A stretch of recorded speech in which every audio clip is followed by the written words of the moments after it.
नमस्कार. Tasty recipe मराठीमध्ये तुमचं खूप खूप मनापासून स्वागत आहे. आज मी बनवणार आहे अगदी पांढरे शुभ्र असे बटाट्याचे वेफर, तेही वर्षभर टिकणारे. हे वेफर्स तळल्यानंतर अजिबात लाल पडत नाहीत किंवा वाळल्यानंतर अजिबात काळे पडत नाहीत. तुम्ही बटाटा कोणताही वापरा, वेफर्स करताना आपण काहीही यामध्ये टाकणार नाहीयेत, अजिबात त्रुटी वापरणार नाहीये, तरी सुद्धा वेफर तळल्यानंतर अजिबात लाल होत नाही. अगदी पांढरे शुभ्र बनून तयार होतात. वाळल्यानंतर अजिबात काळे पडत नाही. जर तुम्ही माझ्या पद्धतीने वेफर्स बनवले ना तर तुमचे ही वेफर्स अगदी परफेक्ट बनतील. वेफर्स बनवताना मी व्हिडिओमध्ये भरपूर साऱ्या टिप्स शेअर केल्या आहेत, त्या तुम्ही नक्की फॉलो करा आणि असे पांढरे शुभ्र वेफर्स बनवा. हे बटाटा वेफर्स मी तुम्हाला 2 किलोच्या प्रमाणात बनवून दाखवणार आहे. इथे मी 2 किलो एवढे बटाटे घेतले आहे. वेफर्स बनवण्यासाठी तुम्ही कोणताही बटाटा वापरू शकता. बऱ्याच वेळा बटाटा वेफर्स बनवण्यासाठी पातळ सालीचे नवीन बटाटे वापरले जातात. मला मार्केटमध्ये जे बटाटे मिळाले ते मी इथे वेफर्स बनवण्यासाठी वापरणार आहे. असे मोठ्या मोठ्या आकाराचे बटाटे आपल्याला वापरायचे आहेत, त्यामुळे वेफर्स पाडणे अगदी सोपं जातं. असे व्हिडिओमध्ये दाखवल्याप्रमाणेच मोठे मोठे बटाटे आपल्याला आणायचे आहे. आता सर्व बटाटे आपल्याला स्वच्छ पाण्याने धुवून घ्यायचे आहेत. सगळ्यात आधी आपल्याला बटाटे पाण्यामध्ये भिजत ठेवायचे, जेणेकरून ह्यावरची जी काही माती आहे ती पटकन निघल्या जाते.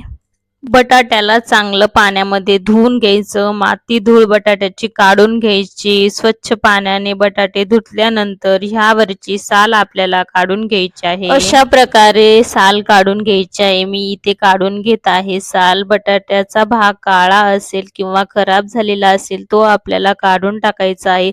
असं म्हटलं जातं की नवीन आणि पातळ सालीच्या बटाट्यात स्टार्चचे प्रमाण कमी असतं, त्यामुळे वेफर्स लाल किंवा काळे पडत नाहीत. पण आज आपण कोणताही बटाटा वापरून व त्यात त्रुटी न घालता हे वेफर्स अगदी पांढरे शुभ्र बनवणार आहोत. सर्व बटाट्याची साल काढून झाल्यानंतर हे बटाटे आपण स्वच्छ पाण्यात ठेवणार आहोत. मी सर्व 2 किलो बटाट्याची साल काढून घेतली आहे आणि त्याला स्वच्छ पाण्यात ठेवत आहे आता, जेणेकरून ते हवेच्या संपर्कात येणार नाही आणि काळे पडणार नाही. त्यामुळे याला चांगलं पाण्यामध्ये घालून ठेवायचंय, स्वच्छ पाण्यात घालून ठेवायचंय. अशा प्रकारे ठेवायचंय बघा. त्यानंतर लगेचच मी ह्याचे वेफर्स बनवण्यासाठी घेणार आहे, सुरुवात करणार आहे वेफर्स बनवायला. त्यासाठी मी इथे अशा प्रकारचं एक स्लायझर घेतला आहे. याच्या मदतीने मी वेफर्स बनवणार आहे. जर का तुम्हाला असे हे मोठे मोठे हवे असतील तर हा बटाटा व्हिडिओमध्ये दाखवते त्याप्रमाणे आपल्याला असा उभा धरायचा आहे. वेफर्स पाडताना हा वरून खालीपर्यंत असा हा दाबून न्यायचा आहे आणि एकदा का हा बटाटा पडला की हा बटाटा उचलून पाठीमागे ठेवायचा आहे. त्यामुळे हे वेफर्स अखंड आणि पातळ असे बनून तयार होतात. तुम्हाला जर मोठे मोठे वेफर्स हवे असतील तर असे मोठे मोठे बटाटे वापरा आणि बटाटा हा असा उभा पकडा, जेणेकरून अशा प्रकारचे अगदी पातळ आणि मोठे मोठे वेफर्स तयार होतात.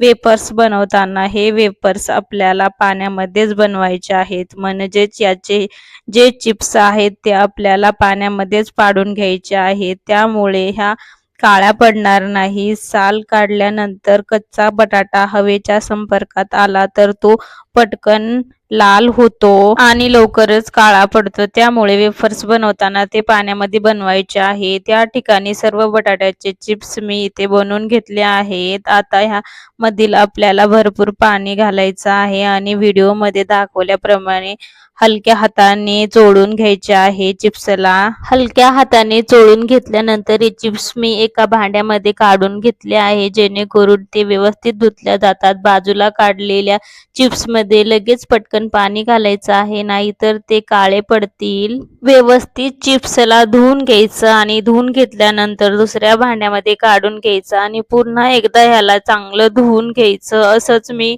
3-4 वेळेस करून हे चिप्स चांगले धुवून घेतले, जेणेकरून ह्या चिप्सचे सर्व स्टार्च पाण्यामध्ये निघून जातं. 4 वेळा बटाटा वेफर्स मी स्वच्छ पाण्याने धुवून घेतला आहे. त्यानंतर ह्यामध्ये भरपूर पाणी घालायचं आणि 15 मिनिटासाठी हे वेफर्स पाण्यामध्ये असंच भिजत ठेवायचं.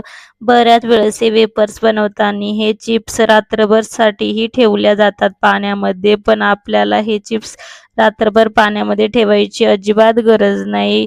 फक्त 15 मिनिटासाठी ह्याला आपण पाण्यामध्ये भिजत ठेवणार आहोत. 15 मिनिटे हे वेफर्स पाण्यामध्ये ठेवले आहे. तोपर्यंत आपण एका मोठ्या भांड्यात पाणी गरम करायला ठेवूया. 2 किलो बटाटा वेफरसाठी इथे मी 4 लिटर इतकं पाणी एका मोठ्या भांड्यात गरम करायला ठेवलं आहे. बघा थोड्याच वेळात हे पाणी गरम झालं आहे. यामध्ये मी मीठ घालणार आहे. मी इथे 2 चमचे एवढं मीठ घालत आहे. मी इथे त्रुटीचा वापर करत नाहीये. त्रुटीचा वापर केला तर चिप्स हे तुरट लागतात. पाणी छान उकळलं की त्यात लगेच वेफर्स घालायचे. मीडियम किंवा हाय ठेवला तरी चालू शकतं. बराच वेळ चिप्स पाडल्यानंतर ते रात्रभर पाण्यामध्ये ठेवल्या जातात. त्यामुळे चिप्स चे सर्व स्टार्च निघून जातं, त्या कडक होतात असं म्हटलं जातं.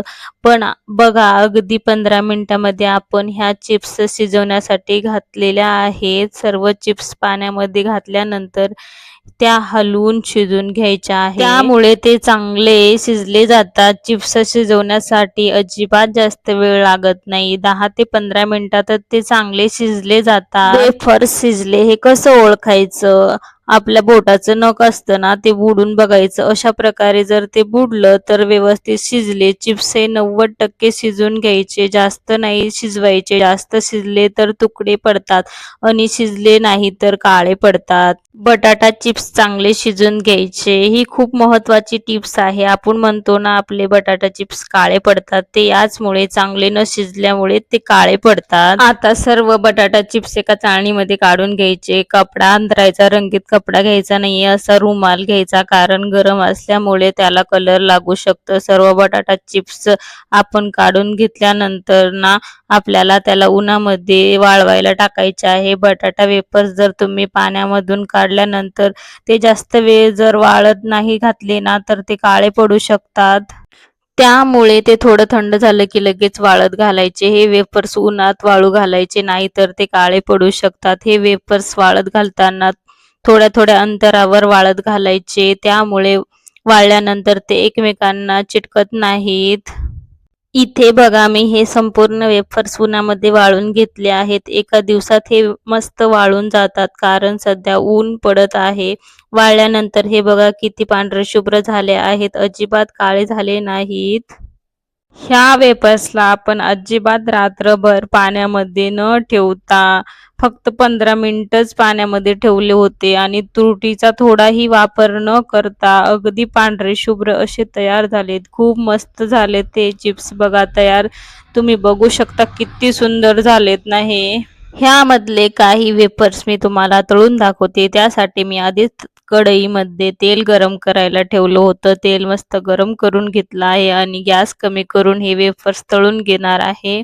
बघा किती मस्त पांढरे शुभ्र तयार झाले, थोडेही लाल नाही झाले वेफर्स आपले.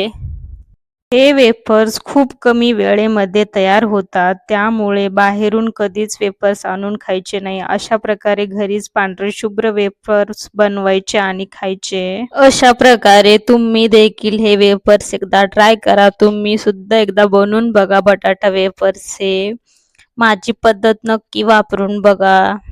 आजची ही माझी रेसिपी तुम्हाला कशी वाटली मला कमेंट करून नक्की सांगा. माझी रेसिपी जर तुम्हाला आवडली असेल तर व्हिडिओला लाईक आणि शेअर करा. अशाच नवनवीन रेसिपीजसाठी माझे चॅनल टेस्टी रेसिपी मराठीला सबस्क्राईब करायला विसरू नका. सबस्क्राईब करा.